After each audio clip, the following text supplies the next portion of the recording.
Hello दोस्तों, प्रणाम, राधे राधे। कैसे होंगे? आशा करती हूँ अच्छे ही होंगे आप लोग। दोस्तों, एक धान रोपाई गीत है, देवर भाभी का नोक झोंक है। इस गीत को थोड़ा बड़ी है दोस्तों, अगर आप पूरी गीत सुनेंगे तब आपके समझ में आएगा कि ये कैसे है। थोड़ी से सुनने में नहीं समझ में आएगा। जो भाई बहन हमारे साइड के होंगे उनको ही सुनने के लिए है, सुनेंगे इसको, क्योंकि आजकल सब पुराने रीति रिवाज चले जा रहे हैं, अब नहीं गाया जाता है। ये सब पहले गाते थे लोग, बहुत अच्छा लगता था। और दोस्तों, अच्छी लगेगी तो लाइक शेयर सब्सक्राइब करना, और हमारी फुल वीडियो देखने के लिए दोस्तों धन्यवाद। बाबा दुआरवा चानना बड़ा पेड़वा होना, रामा ओहि चाड़ी बोलाई का गरुदवा होना। बाबा दुआरवा चानना बड़ा पेड़वा होना, रामा ओहि चाड़ी बोलाई का भीतरा से निकाले लक्ष्मण देवरा होना। भौजी काहे तोरा ओठा कुम्हिलाने होना, भौजी काहे तोरा बेदना मालिन भाए हो। भीतरा से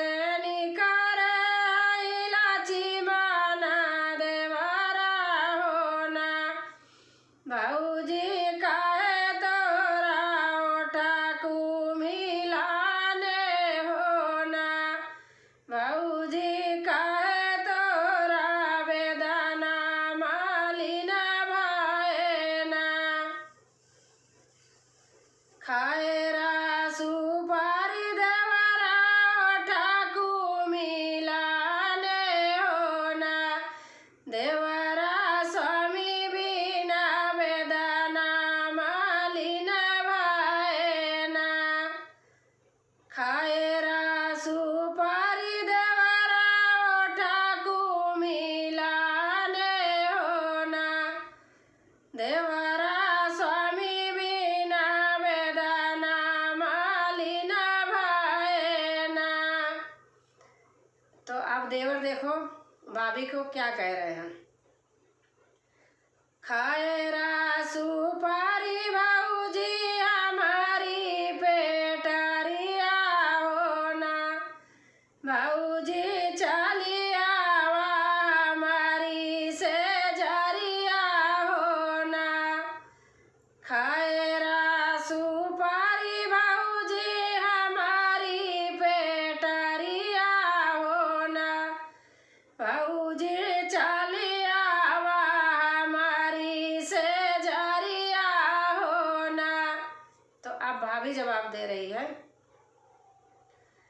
आगिया लागौ भाई देवरा खरा तोरी सुपारिया होना, देवरा बाजारा पाराई तोरी से जरिया होना। आगिया लागौ भाई देवरा खरा तोरी सुपारिया होना, देवरा बाजारा पाराई तोरी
तनी बचन जाबा सुने आई भैया हो ना। आबा घोड़े पीठी भैया सवरवा हो ना। आबा घोड़े पीठी भैया सवरवा हो ना। एक बनाया दूसरे बनाया हो ना। आबा तीसरे माया पानी महलिया हो ना।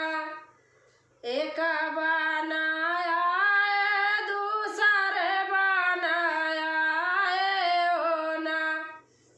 आबा तीसरे माया पानी महलिया हो ना। फिर क्या कहते हैं देखो। भीतरे नी बाटियों की बाहिरे बारी धनिया हो ना। धाना खोली देती बाजारा के माड़िया हो ना। गुस्से के मारे बोल रहे हैं।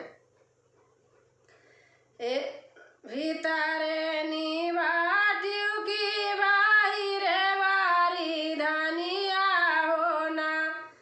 धाना खोली देती बाजारा के माड़िया हो ना। बैठाई का दिन धाना चनना पीढ़ाइया हो ना। आबा पूछै लागी स्वामी से हालिया हो ना। बैठाई का दिन धाना चनना पीढ़ाइया हो ना। आबा पूछै लागी स्वामी से हालिया हो ना। हमारी नियलिया धाना अच्छी हो ना। धाना कौने गुना लायु भैया हवा हो ना। धाना कौने गुना लायु भैया हवा हो ना। अब वो अपने पति से बता रही हैं, आप सुनिए। बाबा दुआरा चनना बड़ा पेड़ावा हो ना। स्वामी ओही चाही बोलाई का गारुदावा हो ना। स्वामी ओही चाही बोलाई का गारुदावा हो ना। भीतरा से निकर इलाची माना देवरा हो ना। भौजी कहे तोरा ओठा मिलाने हो ना।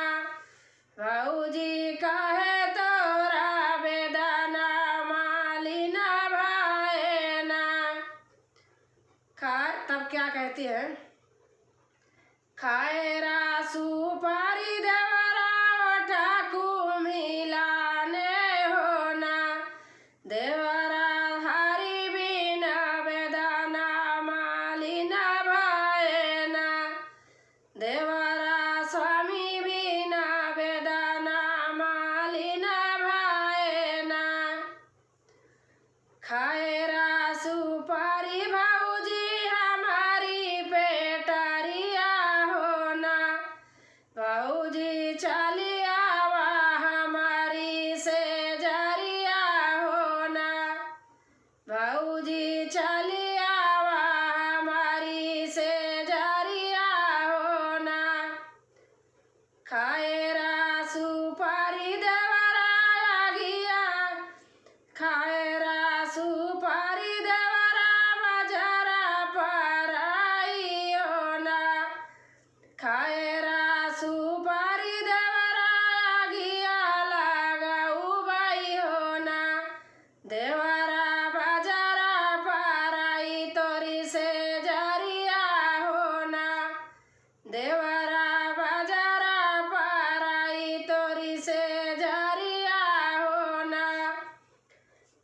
देवरा तू है जैसे लौबई हारा वाह होना एतनी बचन जाबा सुने हाई स्वामी होना आबा घोड़े पीठी भया सवरवा होना देऊ ना मोरी धाना ढला तारा वरिया होना आबा भैया मारा नहामा जाबई होना आबा भैया मारा नहामा जाबई होना भैया के मारे स्वामी भैया ना पाऊबा होना स्वामी हमारे उमारे से दूसरी आई हाई होना स्वामी हमारे उमारे से दूसरी आई हाई होना। दोस्तों अच्छी लगी होगी तो कमेंट में लिख के ज़रूर बताना कैसे लगी। धन्यवाद।